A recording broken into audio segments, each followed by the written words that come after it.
बारिश की वो रात जब मैं पहली बार नरसिंहपुर गांव में घुसा था, मुझे नहीं पता था कि ये मेरी आखिरी यात्रा बन जाएगी।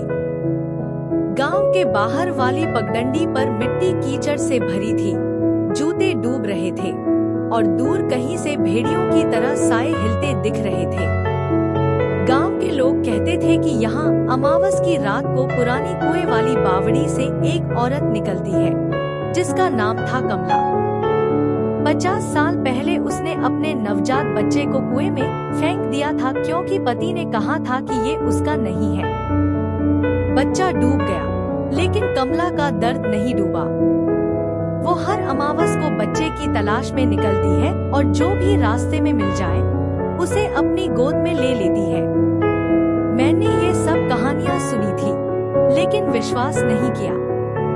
मैं तो बस दादी से मिलने आया था, जो बीमार थी और आखिरी बार देखना चाहती थी। पहली रात सब ठीक रहा। दादी ने मुझे गले लगाया, हाथ में ताबीज बांधा और कहा, रात को बाहर मत जाना बेटा, वो आजकल बहुत बेचैन है। मैं हंसा, लेकिन नींद नहीं आई। करीब 3 बजे मुझे लगा कोई मेरे पैर पकड़ रहा है। मैंने कंबल हटाया, कोई नहीं था, लेकिन बिस्तर के नीचे से ठंडी गीली उंगलियां मेरी एड़ी को छू रही थी। मैं झटके से उठा। खिड़की खुली थी। बाहर चांदनी में कुआं दिख रहा था और कुएं के किनारे पर एक औरत खड़ी थी, सफेद साड़ी, बाल खुले, सिर झुका हुआ। वो धीरे धीरे मेरी तरफ देख रही थी। मैंने दरवाजा बंद किया, लेकिन दरवाजे के नीचे से पानी टपकने लगा। नहीं, पानी नहीं, काला, गाढ़ा तरल, जैसे किसी ने स्याही उड़ेल दी हो। सुबह मैंने दादी से कहा। दादी ने आंखें बंद की और बोली, उसने तुझे देख लिया, अब वो तेरा इंतजार करेगी। मैंने मजाक में टाल दिया, लेकिन उस दिन से अजीब चीजें होने लगी। पहले तो पड़ोस की बकरी गायब हो गई। सुबह सिर्फ खून के निशान और एक छोटा सा बच्चे का जूता मिला।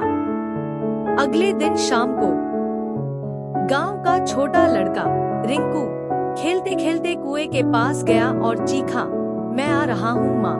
फिर वो कुएं में कूद गया। लोग दौड़े, लेकिन जब रस्सी डाली तो सिर्फ उसकी चप्पल ऊपर आई। तीसरे दिन रात को मैं अकेला था। दादी सो गई थी। मैंने लालटेन जलाई और आंगन में बैठ गया। अचानक कुएं की तरफ से रोने की आवाज आई, बहुत नन्ही, बहुत दर्द भरी। मैंने सोचा कोई बच्चा गिर गया होगा। मैं लालटेन लेकर कुएं की तरफ बढ़ा। कुएं का मुंह खुला था। अंदर से ठंडी हवा आ रही थी। मैंने झुककर देखा, नीचे पानी में एक औरत का चेहरा, सफेद, सड़ा हुआ, आंखें खाली, लेकिन होंठ हिल रहे थे। वो मुझे बुला रही थी, आजा बेटा, मैं तेरी माँ हूँ। ठंड लग रही है। मैं पीछे हटा, लेकिन मेरे पैर फिसले। मैं कुएं के किनारे पर गिरा। हाथ से लालटेन छूट गई और अंदर गिर गई। अंधेरा हो गया। तभी मुझे लगा कोई मुझे नीचे खींच रहा है। गीले, ठंडे हाथ, बहुत सारे, जैसे दर्जनों बच्चे मुझे पकड़ रहे हों। मैं चीखा, जोर जोर से। दादी की आवाज आई, विक्रम, लेकिन वो आवाज दूर थी। मैंने हाथ पैर मारे, किसी तरह कुएं के किनारे से बाहर निकला। जब मैं घर लौटा तो दादी का बिस्तर खाली था। मैं दौड़ा।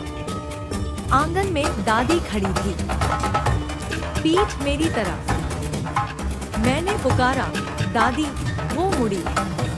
उनका चेहरा नहीं था, सिर्फ काला छेद। मुंह से काला पानी टपक रहा था।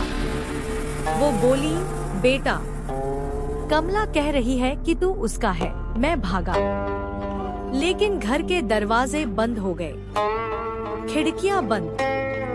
मैं फंस गया। बाहर से बच्चों की हंसी आने लगी, बहुत सारी, बहुत नजदीक। फिर कमरे की दीवारों से हाथ निकलने लगे, छोटे छोटे, गीले। वो मुझे खींच रहे थे। मैंने ताबीज पकड़ा, मंत्र पढ़ा, लेकिन मंत्र अधूरा रह गया, क्योंकि मेरी आवाज बदल गई। मेरी आवाज अब बच्चों जैसी हो गई थी। माँ, मैं आ रहा हूँ। मैंने खुद को आईने में देखा। मेरी आंखें सफेद हो रही थी, बाल गीले, चेहरा पीला। मैं धीरे धीरे कमला का हिस्सा बन रहा था। सुबह हुई तो गांव वाले आए।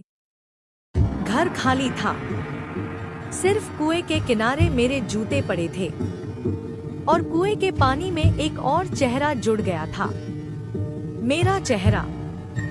अब हर अमावस को मैं भी बुलाता हूँ, आजा, ठंड बहुत है, मैं तेरी माँ हूँ। और जो भी सुनता है वो आ जाता है, क्योंकि कुआं कभी भरा नहीं, वो हमेशा और आत्माएं मांगता रहता है। और मैं अब उसका हिस्सा हूँ, हमेशा के लिए।